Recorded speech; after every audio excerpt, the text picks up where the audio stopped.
This graph plots the relationship between collective bargaining and shared prosperity. On this axis, we plot our best index of shared prosperity, household income inequality.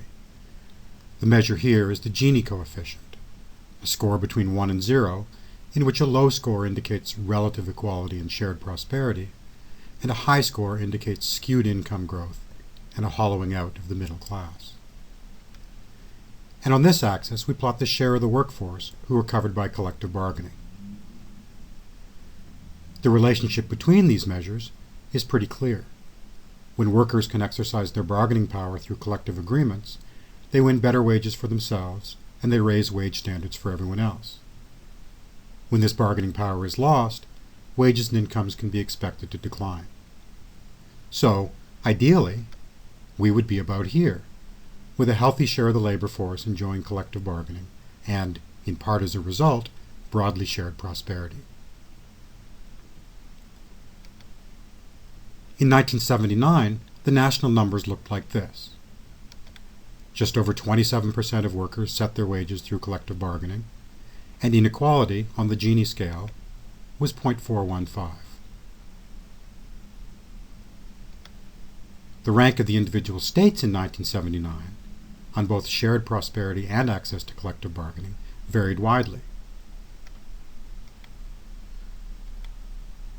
Workers in urban and industrial states, generally speaking, enjoyed broader access to collective bargaining and more broadly shared prosperity. The bastions of the right-to-work South combined weak collective bargaining with skewed prosperity. For its part, Michigan falls here, with strong collective bargaining institutions and a low rate of inequality.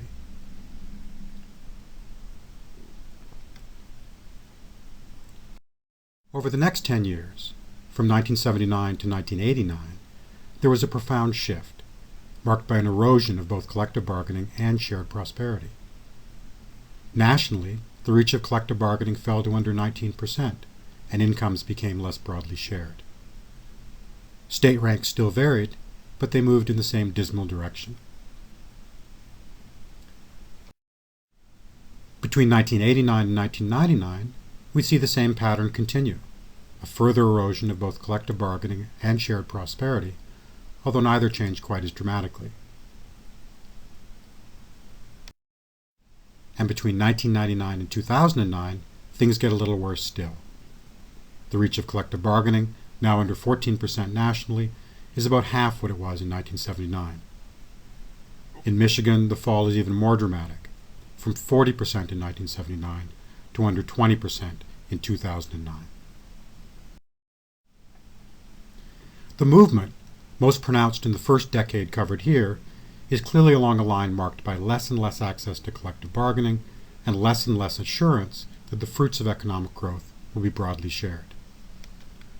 We see this in the drift of the national numbers, and we see it in the experience of individual states. For its part, Michigan sees a dramatic collapse of both collective bargaining and of the shared prosperity which it had helped to sustain.